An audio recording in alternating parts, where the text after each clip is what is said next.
Sa panahon ng kagipitan, doon natin nakikilala ang tunay na nagmamalasakit sa atin, ang tunay na nakikipagkapwa. Tunghayan natin yan sa pagpapatuloy ng ating series na What Does It Mean to Love My Neighbor? Taos-pusong pagbibigay.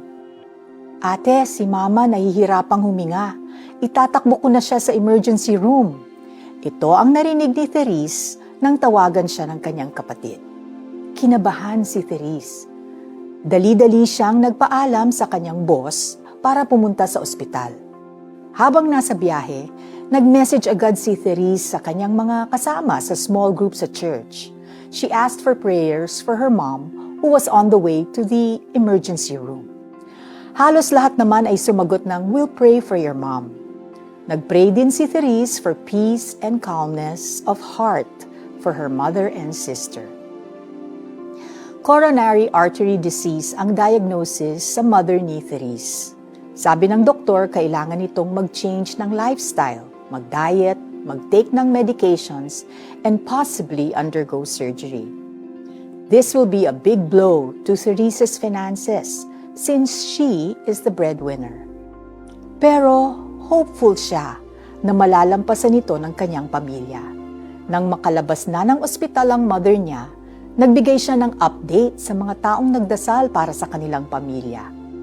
Unknown to Therese, the members of her small group, friends, and office mates pitched in to help with the medical expenses.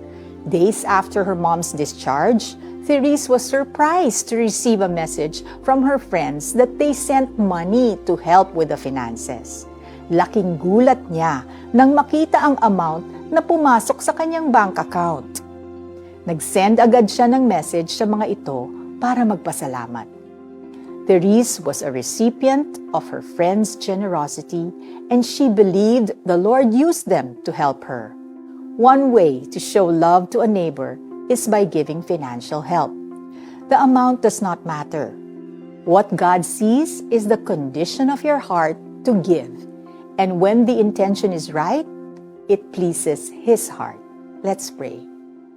Dear Lord, thank you for being a generous Father to me. Teach me to give heartily without asking for anything in return, to help those in need. In Jesus' name, Amen. Be mindful of prayer requests seeking financial support. Know the details, and if possible, why not give anonymously? Ang bawat isa'y dapat magbigay ayon sa sariling pasya, maluwag sa loob at di napipilitan lamang, sapagkat iniibig ng Diyos ang kusang nagbibigay ng may kagalakan. 2 Corinthians chapter 9 verse 7. Join us again tomorrow sa pagpapatuloy ng ating series na What Does It Mean to Love My Neighbor? This is Felici Pangilinan Buizan saying, Blessed are those who give more than those who get more.